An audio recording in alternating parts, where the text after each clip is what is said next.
I'm Marion Gans, and I am in the home of Herbert Ashe to interview him for the Jewish Historical Society's archives. This is the Jewish Historical Society of Lower Fairfield County, and today is December 9th, 2008.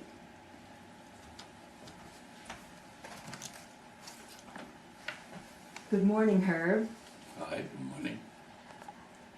I am so anxious to hear, so interested to hear all of the tales you have to tell of a very full and colorful life. And I'd like to begin with how you came to the United States. What made it possible for you to come to the United States?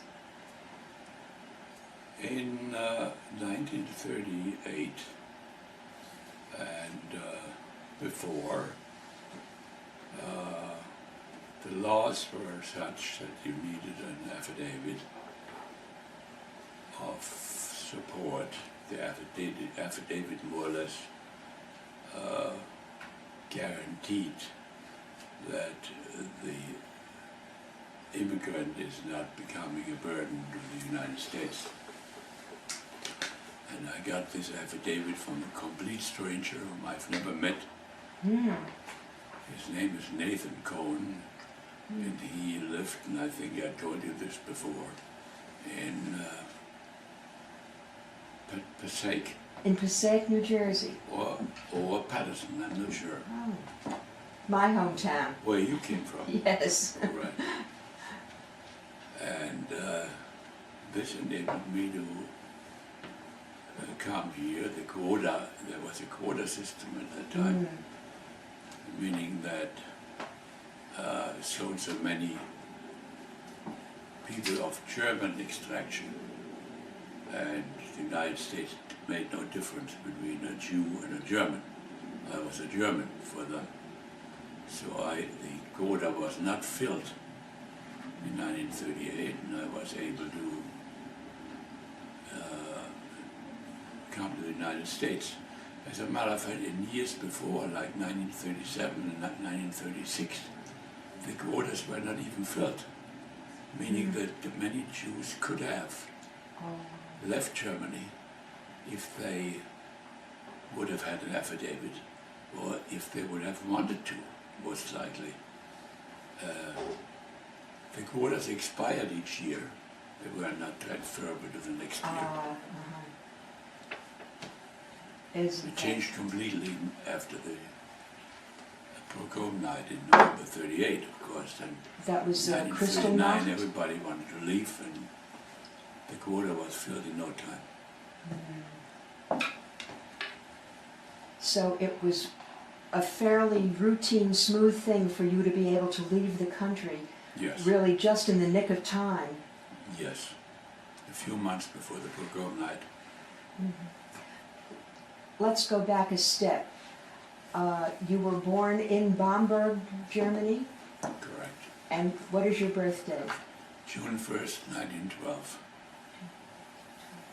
So you are now 96. That's correct. Quite wonderful. Tell me, what was your first job when you came to the United States? Where did you arrive, and how did you settle in? I arrived in June 1938. I think it was the end of June. June 30th, as a matter of fact. And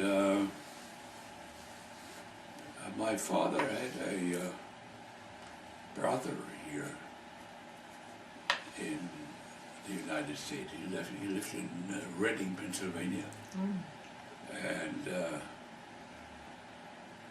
he had not helped me at all in my immigration efforts. Allegedly, he had no money, which was unusual because we thought that every human being in America is rich. And the streets are paved with gold. That's right. The gold in Medina. And But lo and behold, he and his son were at the pier picked me up. He sounded a beautiful car. They drove me to Washington Heights, where I had a room on 160th Street and Broadway. All the German refugees went to Washington Heights. Ah. And they dropped me off there. And that's the first and last time I saw them. Hello and goodbye. My goodness. So how did you get a job? I didn't. Oh. Well, how did you manage to live? Well, in the beginning, I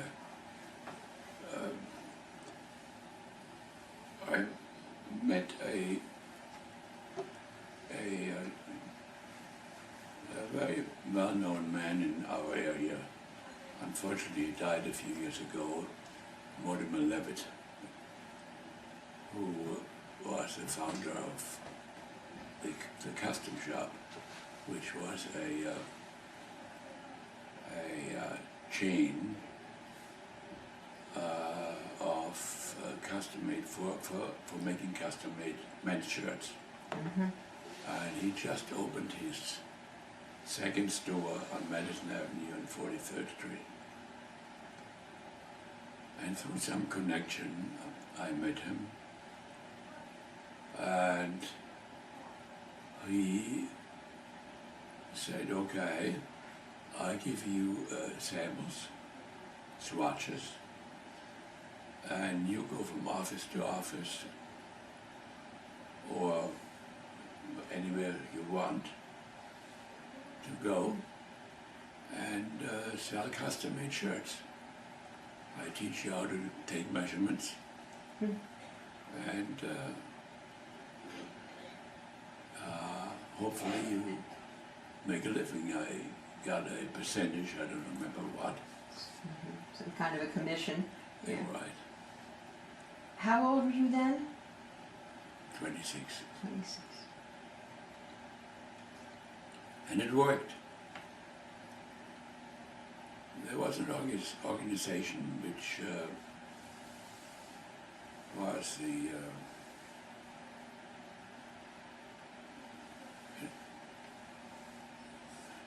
it may still exist, American, it wasn't Jewish, it had something with Jewish women. Oh.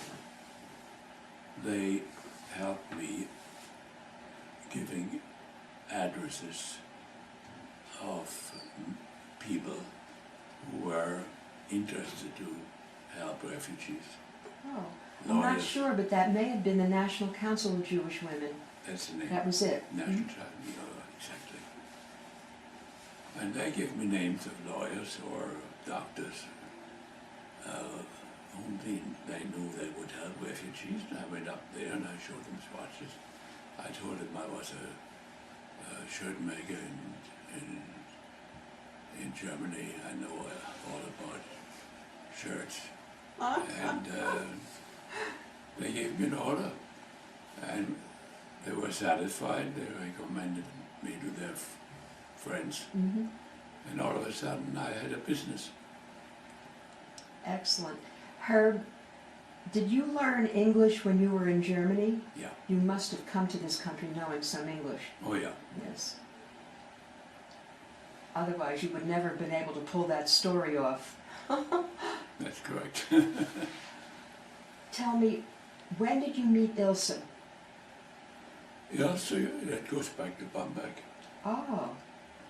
Ilse had relatives in Bamberg, Mm-hmm. and we knew each other there. I see. And when did she come to the United States?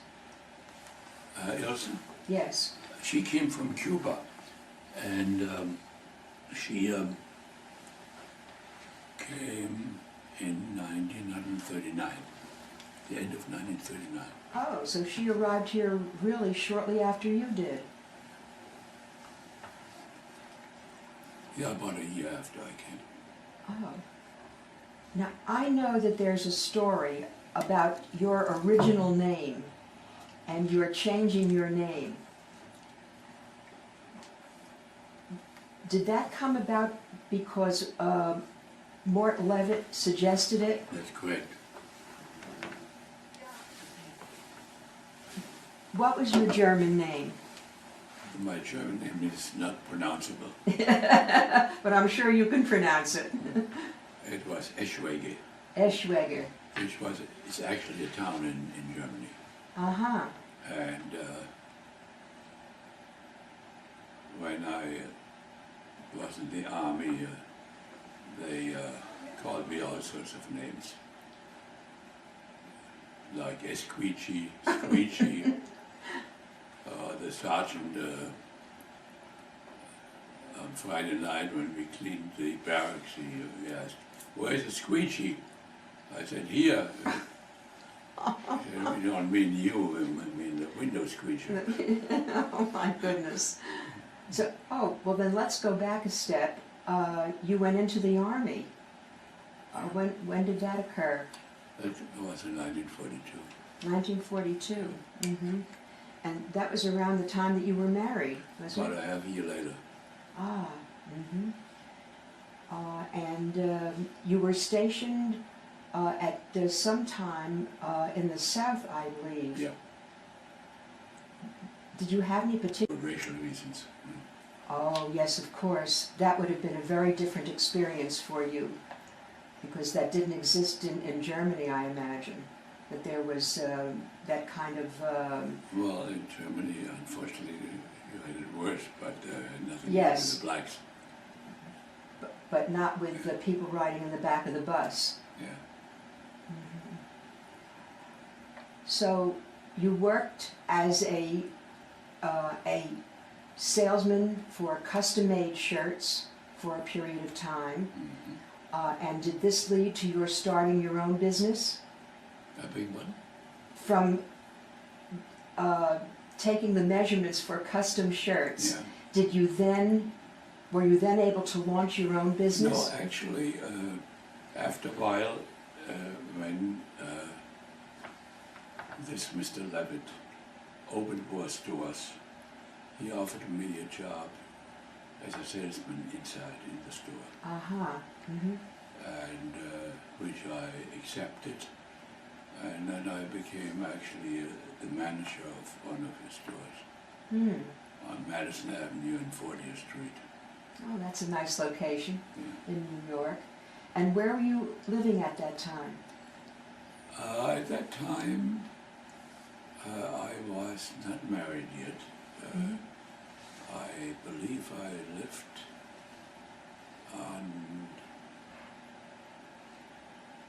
still in Washington Heights. Oh. Yeah. Mm-hmm. And you and Ilsa were married? You know, Washington Heights Yeah. was full of German Jews, and like all immigrations, the people have the tendency of Grouping together, Grouping kind of together. hanging out together. That's correct. Mm-hmm. You know, there's that famous joke when one of the refugees became citizen. There was some kind of an intelligence question, and the question was, who was the first president of the United States? So the answer was George Washington Heights. That's very good. Okay. So tell us how you started your own business. That was in... I want to know what the bridge was between the custom company. There was a bridge of about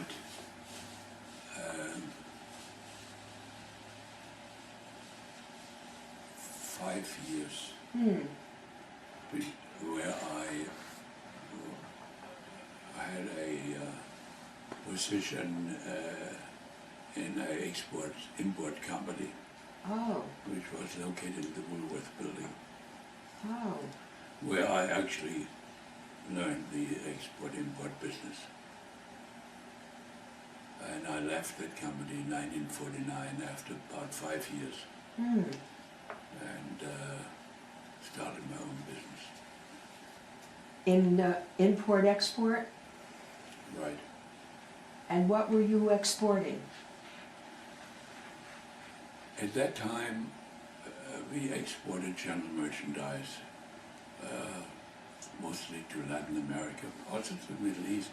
As a matter of fact, Iran was one of my best country, my best customer was in Iran, in Tehran.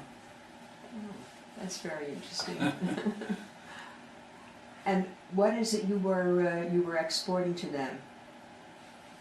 At that time, shortly after the end of the Second World War, there was a shortage of everything in the world, you know. Mm. You exported general merchandise like fountain pens and toothbrushes and condoms This and glassware, glassware. And-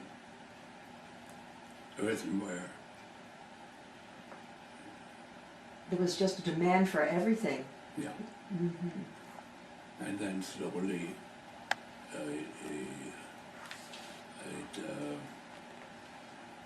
I changed over to exporting merchandise which came from other countries, Aha. like from Japan and Hong Kong, directly to South America. But mostly to South America. That's very Right, interesting. mostly to South America. Hmm. And I never saw the merchandise. I only had papers that were shipped directly from the Far East to other countries. And so that all you needed really was office space, that's all I had. just to handle the paperwork. Yeah. When did flashlights come into the picture? Flashlights came into the picture, I believe it was around the Korean War, when the pound sterling devaluated, Hmm. which made it possible for the Hong Kong flashlight. Hong Kong was at that time a British Empire. Oh yes. To be competitive with the American homemade product. It was around the Korean War, I think it was about 1950, 52 or 53. And from importing the flashlights and then exporting them to South America, I stopped exporting. I concentrated on the United States. I felt America is big enough. so that you could just distribute in the United States. Right. Hmm. And then you began to concentrate just on flashlights? Yeah, only. All right. And it worked. We didn't really finish with the subject of your name change. And I find that a very interesting story, that it went from Eschwege to Ashe. How did you decide on Ashe? I didn't decide it. It was Mr. Levitt. Oh, Mortimer Levitt? Actually, yes. I refused to change my name first. He says, well, if you want a job, you have to change your name. Nobody can pronounce it. So we actually compromised on Ish, E-S-C-H. E-S-C-H. Mhm. So we just left the W-E-G-E off. And soon enough, I found out that nobody pronounced Ash. They all called me Ash. So eventually I gave in. And then you changed it legally. No, not yet. As a matter of fact, as I told you before, when I went back in the army, I became Ashwig again. Oh, It wasn't legal. right. And then only when I was naturalized in the army, as part of my naturalization papers, I changed my name from Ashwig to Ash. So when you were married to Ilse, were you still Eschwege? That's right. Okay. And it was in the Army that you actually went through the formal change. That's correct. Okay, I wanted to make sure we cleared that up. Yeah. Tell us about, you and Elsa, I believe, didn't live in Washington Heights. By that time you had moved? All the people that came from the village of Unsleben, which are also near Bombay, Mm-hmm. moved to Jackson Heights. Oh. They didn't go to Washington Heights. And they had family reasons. There were families in Jackson Heights even before Hitler who brought them over. As a matter I of see. fact. So you moved to Jackson Heights. I moved to Jackson Heights. Yeah. Mm-hmm. And were the children born there? John and Janet were, all three of them were born in New York. Yeah. Uh-huh. How did you happen to move to Stamford? Why did you choose Stamford? Pure coincidence. Oh. So there's so many things in life. We were looking for a house. We wanted to move out of Jackson Heights. It became too crowded. Mm. And we looked everywhere. We looked in New Jersey, Long Island, Connecticut. Hmm. And one day I looked up the New York Times, and there was an ad of a house for rent. And since we were very slow in making up our mind, I said, hey, how about renting a house for a year? So we went out to Stamford, Mm-hmm. saw the house in Japan on 180 Stamford Avenue, Oh my goodness. right around the corner. Mm-hmm. And that was the beginning of our new life. Excellent. And at this point, Ash Flash was already a company? Yes. And where was Ash Flash based? Were you still in At that Jackson time, Heights? we still in New York. In New York? And when we moved to Stamford, which was in the fall of 1954, Hmm. I decided to move my business to Stamford 6 months later. Oh. We were in Stamford for a few years, and then before we moved to Norwalk. But at this point, you must have had more than just an office. Didn't you have to have some warehouse space? Yeah. Mm-hmm. Actually, in the beginning, we had rented a warehouse in the Taylor Reed building in Glenbrook, which is very close to Gail Trell, It's right? Acme Sign Close to Company. our store. Yeah, we rented half of that building and had the warehouse there and offices. Uh-huh. I'm going to interrupt you for a minute because you are reminding me that I did not mention or introduce our photographer, Gail G. Trell. Thank you. When did Ash Flash move to Norwalk? That was in, I think it was 63. So it was really quite a while later Yeah, that you moved to Norwalk. yeah. Mhm. And Ash Flash was then manufacturing flashlights, am I correct?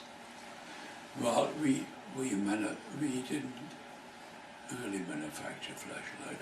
90% of our business was import, Uh-huh. except that we designed our own products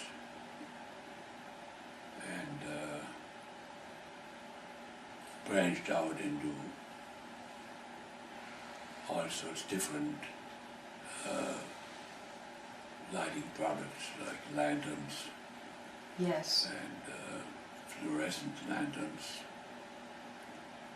and flashlights of all sizes, from little pen lights to large 5-cell flashlights. So they were designed by Ashe Flash, and then That's correct. I was in Hong Kong a lot, and we worked with the factories, and that's where we designed products. I see. And they were sold in the United States, or were they sold elsewhere as well? They were sold everywhere in the world, except that we had whatever we bought was exclusively for Ashe Flash in the United States. I see. You and Ilsa traveled a great deal, and that one of your trips was a return to Germany to visit your hometown of Bamberg. Can you tell us a little about that, please? Bamberg is a very beautiful town. As a matter of fact, it's today a university. It's a completely different town from what it used to be. Do I speak loud enough? You're I fine. think so. The experience, the first experience coming to Bamberg, back to Bamberg, was kind of traumatic. And the essence of it was I wanted to get out of there as quickly as possible again.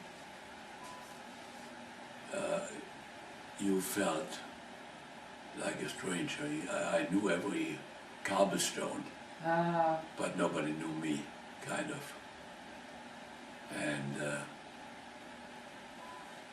it was, for me, it was a catharsis kind of. I wanted to go back. Catharsis, yeah. And I did. And then for years I didn't go back anymore. But while you were there, you visited the Jewish cemetery? Yeah. Yeah, I visited the Jewish cemetery. My grandparents are buried there. My grandparents of father's side. Yes. And as a matter of fact, as you know, my parents were victims of the Holocaust. And I inscribed their names on the stones of my grandparents. So that there would be a permanent memorial to them. Yeah. Yes. Did you have brothers and sisters? No, I was the only You're an only child. child. Yeah. Well, that must have been, as you said, a very traumatic experience. But my parents were deported in 1941 to Theresienstadt, when my father passed away or died of hunger. And my mother was deported from Theresienstadt in May 1944 and was murdered in Auschwitz.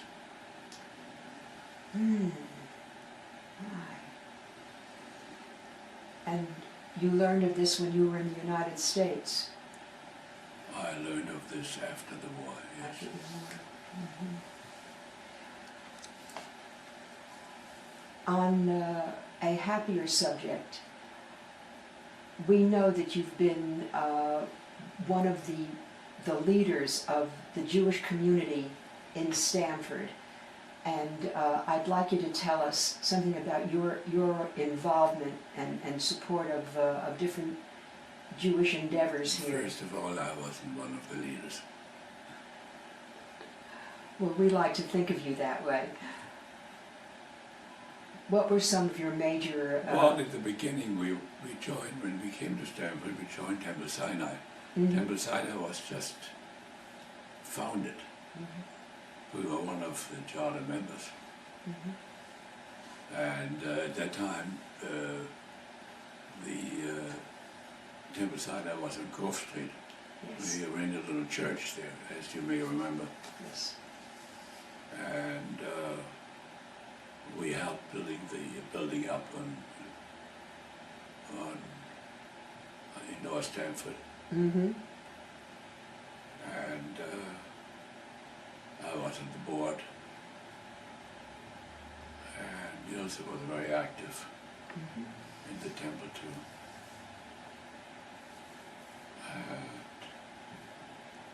And weren't you involved also with Federation? Yeah, from the very beginning, before it became Federation. When it was just United Jewish Appeal? United Jewish Appeal. Mm-hmm. I remember one of the first meetings, there was an old gentleman who was, it wasn't Harry Rosenbaum, of course Harry Rosenbaum came later on, but there was somebody else, maybe you remember the name. It was a lawyer who was very prominent in the United Jewish Appeal in 1954, 55 when we came to Stanford. Whatever, we were there. Mm-hmm. And you served on the board, also of Federation when UJA. Oh, I don't think I was on the board. I think Ilse was on the board. I'm not sure. Uh-huh. I don't remember. But Jewish Center.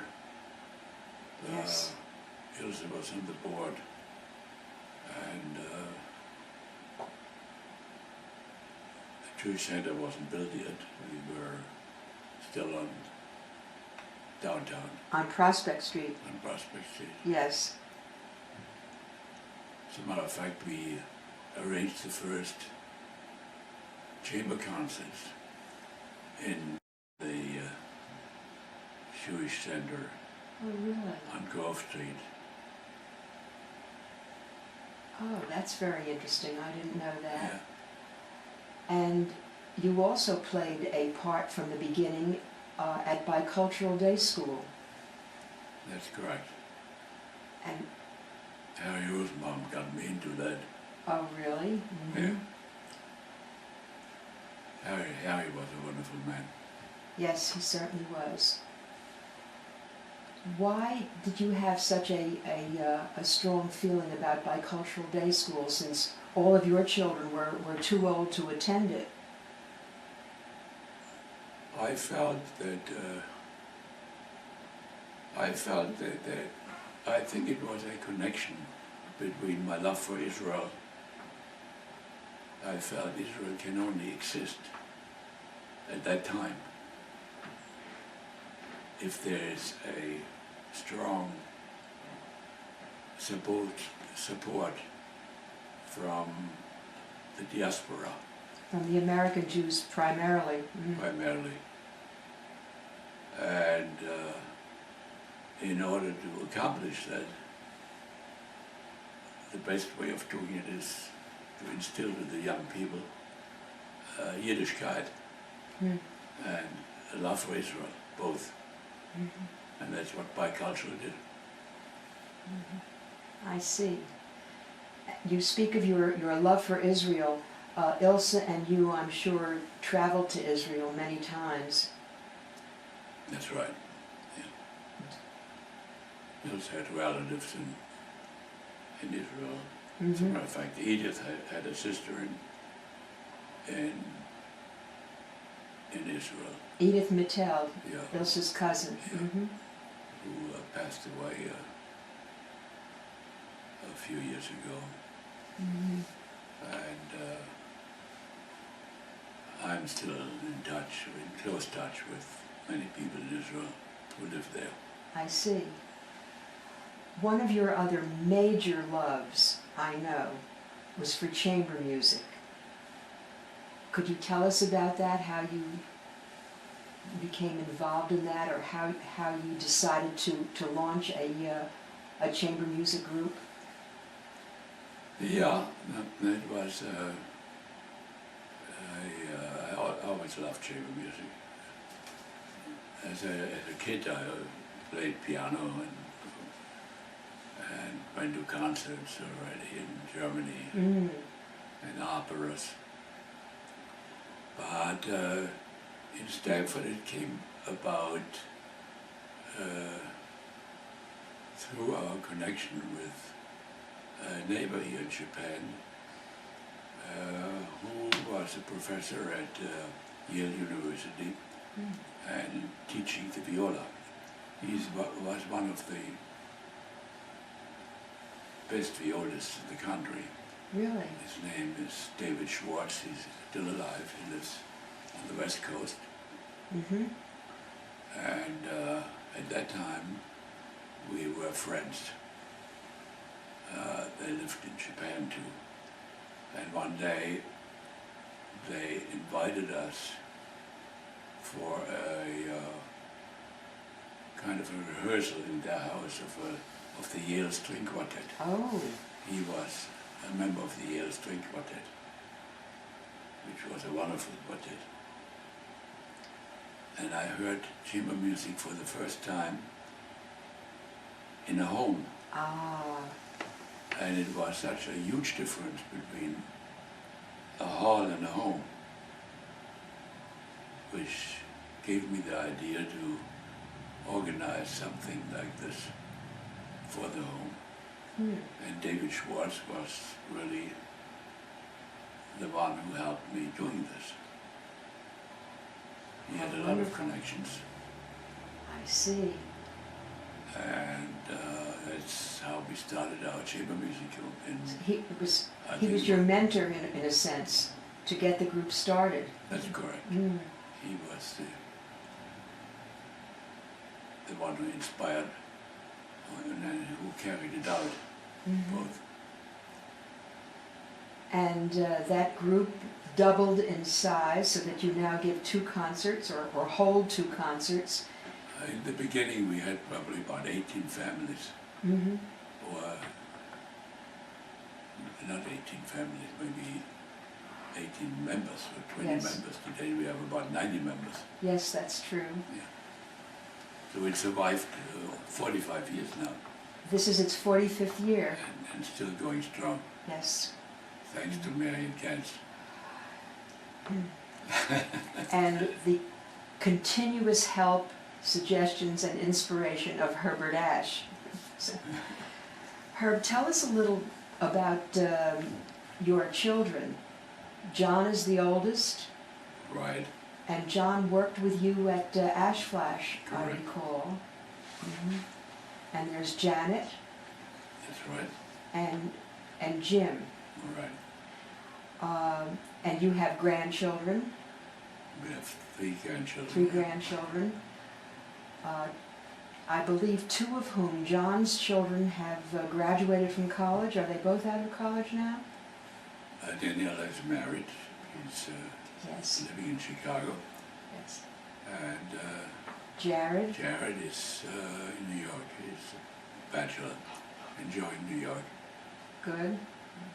And Tim's boy, Ari, is in Washington, D.C. Uh-huh.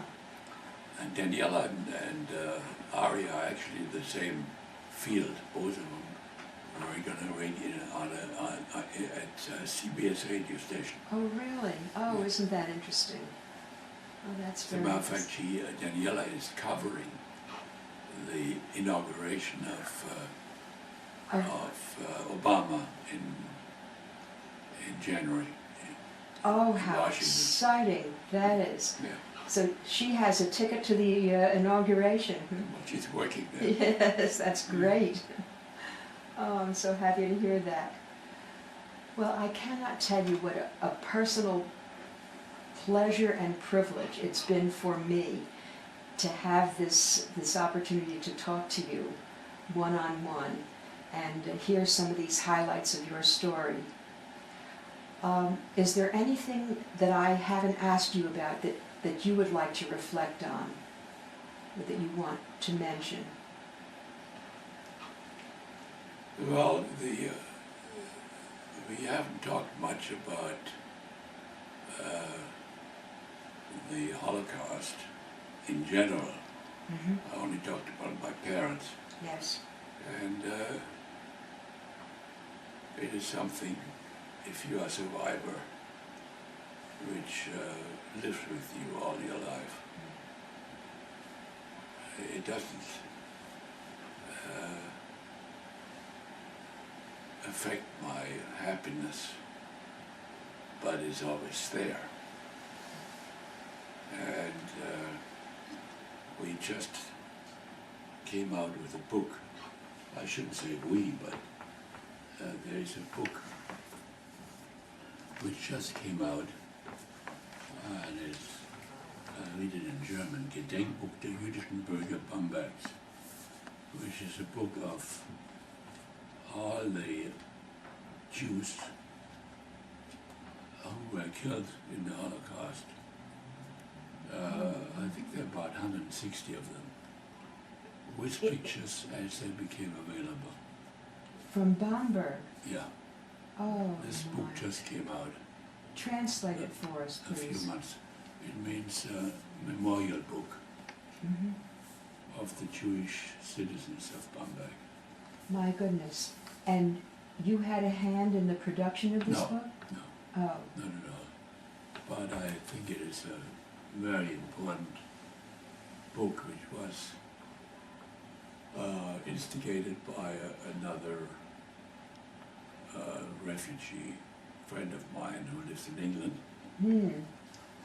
in connection with non-Jewish citizens of Bamberg how interesting. who published it. So, There is a organization which I believe is in many towns.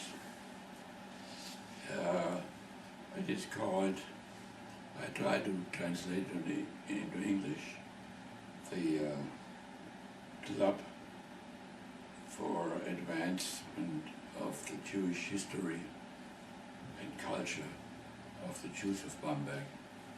So, which is basically founded by non-Jews.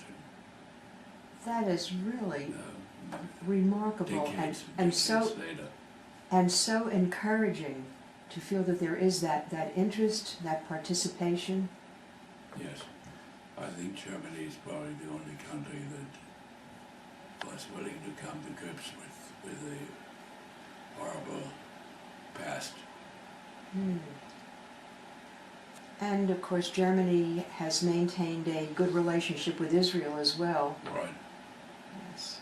very much so. In the beginning, when the first time when we were in Israel, all what you saw was Volkswagen. Yes.